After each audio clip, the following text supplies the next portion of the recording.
There was nothing that made me happier than throwing that guy over to the fucking PFL. So here's the moment everyone's been waiting for.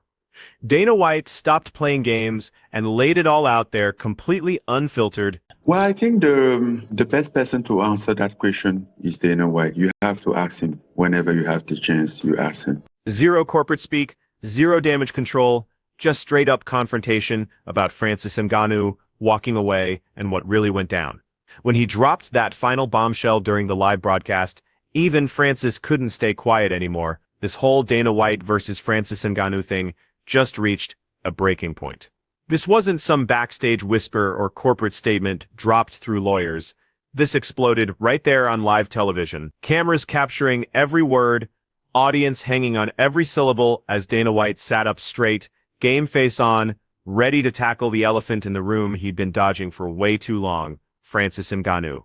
The guy who used to hold the heavyweight crown, the one who chose to walk away from it all. The host kept pushing for answers, and Dana finally stopped dancing around it. He dove into the contract mess, the public back and forth, the whole narrative that got completely out of hand. Right when everyone expected another politician answer, Dana completely switched gears. That's exactly when things got real. You know, I kind of like, at some point, feel very ignoring to just have to be responsible of what people say. Basically, like, if Dana say this, then I'm out here gonna basically defend myself of what Dana said or whomever. I think whatever he said, if he's in peace with, it's okay. This confrontation has been building up pressure for years now, like some kind of underground explosion just waiting for the right moment to blow. And brother, let me tell you, it has absolutely detonated in the most incredible way possible. When Dana White has something on his mind, the guy absolutely refuses to sugarcoat anything. So buckle up, because we need to break down exactly how we got to this nuclear moment. Maybe you've been focused on other stuff or somehow missed this whole drama unfolding, but I'm about to catch you up on what might be the most personal, most heated, most absolutely wild rivalry in fighting history. Francis Ngannou, they used to call him the Predator, former UFC heavyweight king, the guy who literally has the most devastating punch power ever measured by science. And we're talking about 96 horsepower worth of impact. Imagine getting steamrolled by a car at full throttle. This absolute unit sat down with Ariel Helwani on December 10th, 2025, and when Ariel started grilling him about Dana White's recent comments, things got interesting fast. See, just weeks before this, Dana White showed up on the Flagrant podcast with Andrew Schultz. That's where he dropped some absolutely wild accusations. He straight up said Francis Ngannou got physical with him, claimed Ngannou actually put hands on him, described some kind of incident at UFC headquarters that supposedly changed everything about how Dana saw this guy moving forward. So when Ariel Helwani brought all this up to Francis, asking him straight up whether any of it actually went down, Francis gave this really controlled response, super calm, but you could feel the weight behind every word he said. I'm not inviting him to do anything. I'm not in court. No, I know. But you know, Francis, he's on a podcast, he's saying, hey, this guy's a bad guy, he put his hand on me, he did all this stuff, this is not a good that paints a picture of an ugly scene. And so if someone said that about me, I would feel probably the need to defend myself. I didn't touch you. What are you talking about? You're trying to assassinate my character or something.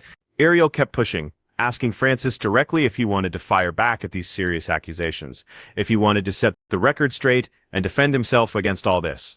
As I said, over time, I just get tired of those stuff. I really saw that and scroll and move. Okay. I get past it. I wasn't even, I mean, I shouldn't be thinking that you're going to ask me that, obviously, but I'm long gone from that. This is where things shift into another gear entirely. Because when Ariel asked Francis point blank whether he ever laid a finger on Dana White, Francis dropped an answer that suggested way more was going on behind the scenes. Then when pressed about whether he'd challenged Dana to actually prove these so-called incidents happened, Francis said something that might change everything about this whole situation. This is interesting stuff, Francis. You hear that? Francis Ngannou, instead of just denying everything outright, basically said the UFC headquarters has cameras rolling that could settle this whole thing once and for all. He's not calling Dana a liar. He's not backing down from the claims either. He's essentially saying, check the footage and see for yourself.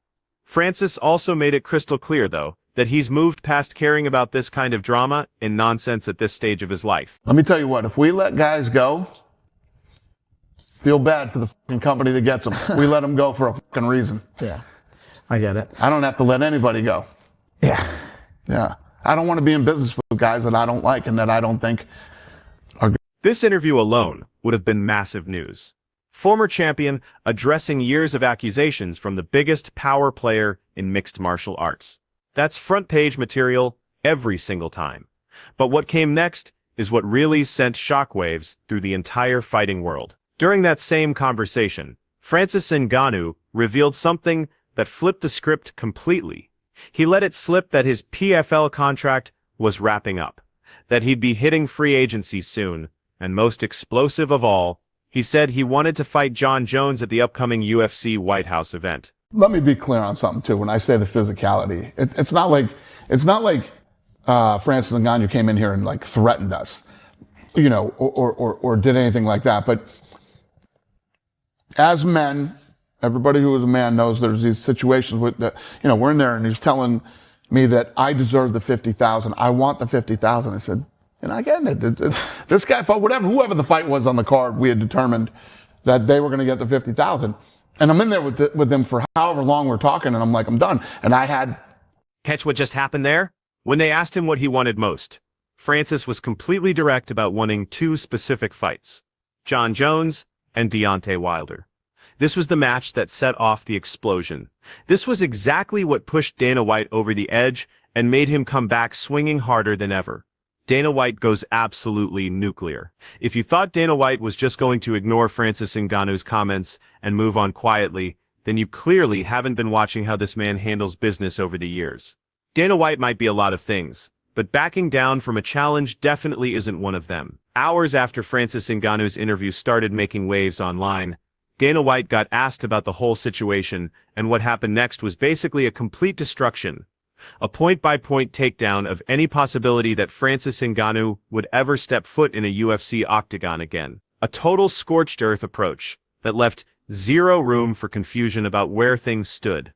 When Dana got asked about Francis wanting to fight Jon Jones at the White House event, his comeback was instant and brutal, no hesitation whatsoever. No diplomatic corporate speak. He unleashed the kind of raw, honest takes that made him one of the most quotable personalities in sports history. This guy just used to wander around UFC headquarters like this was his house. This guy literally spent the whole day here. Breakfast, lunch, fucking dinner, you know. So I started to walk out and he put his hand on my chest and he says, we're not done talking yet. And I said, oh, we're fucking done talking. Mm-hmm. You know, it's not like, you know, Francis Ngannou came in here and was like physically, but that's what went down. Dana was just getting warmed up though. He went deeper into the physical confrontation story, adding more details to what he'd already shared on the Flagrant podcast weeks earlier. This time he got specific with names and painted a complete picture of what supposedly went down. I tell you guys all the time, we're in the fucking fight business. Mm-hmm. Shit happens. And you don't have enough fucking time in your life for me to tell you all the stories that have happened behind the scenes and what goes on around here. And this is why I don't like telling them, you know. Yeah. And I truly believe that a lot of shit is man shit. Then we reached the crucial moment. The alleged physical incident that Dana White says completely changed how he viewed Francis Ngannou from that day forward. My whole thing with Francis is, I have this philosophy where when somebody shows you who they really are, believe them. Mm-hmm. And there was nobody more into Francis than me, okay? When I met this guy, I was like, holy shit, you are what a heavyweight champion looks like, all this shit. And I was all in on Francis. I mean, early on, I had Francis sitting behind me in the fucking Zuffa section, in my seats. And then we were in Boston, and he showed me who he was. What makes this response so powerful isn't just the actual accusations he's making, but the whole worldview that Dana White laid out alongside them. He made a clear separation between what he calls tough guys and what he calls bad guys. According to Dana, Francis Ngannou definitely falls into that second category. I told the fucking boys, he lost a couple, and I said, I don't want to be in business with this guy. And two of my guys in the matchmaking department said, "Oh, you don't understand that." I said, "Okay, is this what you want to do?" And they said, "Yeah." I said, "I'm going to teach you a fucking lesson. When somebody shows you who they are, fucking believe them. You're both fucking wrong. Yeah. And I guess you're going to have to learn the hard way." Then Dana dropped something even more devastating. He talked about how he used to be Francis Ngannou's biggest champion, how he believed in this guy when everyone else had given up, how he personally invested in Ngannou's rise to the top. So safe to say, no interest in bringing him back. No interest. I don't know how I can make it any more. Dana said he tried to warn other people in the organization about what he was seeing, but nobody wanted to listen to his concerns. Wilder in boxing, John Jones in MMA. Here we are today. When someone asked him directly about any chance of working with Francis Ngannou again, Dana White's answer was as final as it gets. Remember when you dream of all the things that you have now, the life that you have now, like, what did it take exactly to be happy? You should just go out there, "Oh, I want this," chasing that, chasing at the end of the day. Is that making you, is that the thing that's going to make you happy? Not necessarily, not if you skipping them and then move forward, Then came the line that really captured Dana White's mindset about this entire mess. The quote that dominated headlines across every MMA website. The quote that showed just how personal this whole thing has gotten for him. This isn't business disagreement talk. This isn't contract negotiation language. This is straight up personal hatred. Dana White isn't just saying he won't work with Francis Ngannou anymore.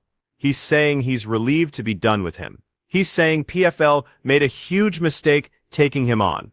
The complete story and what happens next. To really grasp how massive this whole situation has become, we need to step back and look at the bigger picture, because none of this happened overnight.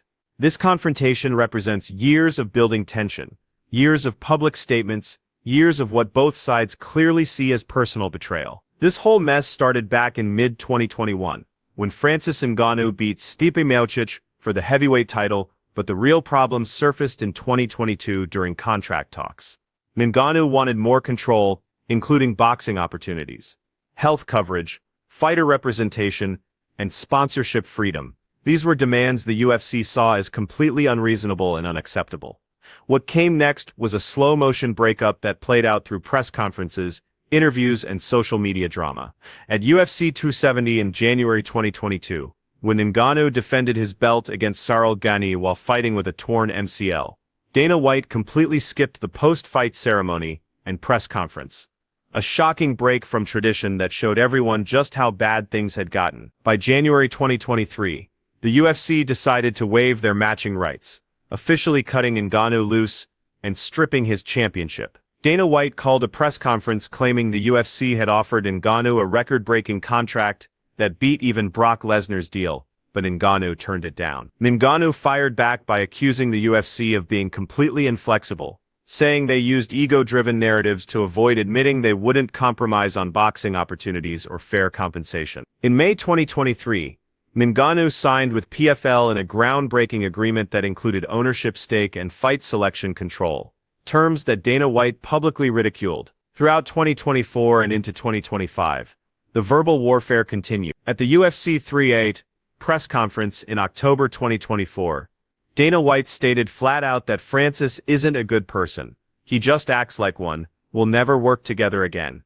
We genuinely dislike each other. Now here we are in December 2025, watching the final act of this drama play out in real time. But how does Francis Ngannou see all this? How has he dealt with years of public attacks from one of the most influential people in combat sports? In his conversation with Ariel Helwani, Francis revealed that he's gone through a major personal evolution, that he's learned to release the anger that used to eat him up inside. He also shared that he felt genuinely disappointed with how everything played out. When asked if he could ever picture a normal relationship with Dana White, something as basic as shaking hands or saying hello politely, Francis responded with thoughtful, mature perspective. He suggested this situation should never have gotten this ugly, and wondered how things fell apart so completely from where they started. He implied there was no good reason for the conflict to reach this level, and finished by saying that Dana White seemed genuinely hurt by how everything turned out. When Ariel asked Francis about his current headspace, how he managed to find inner peace despite all the chaos,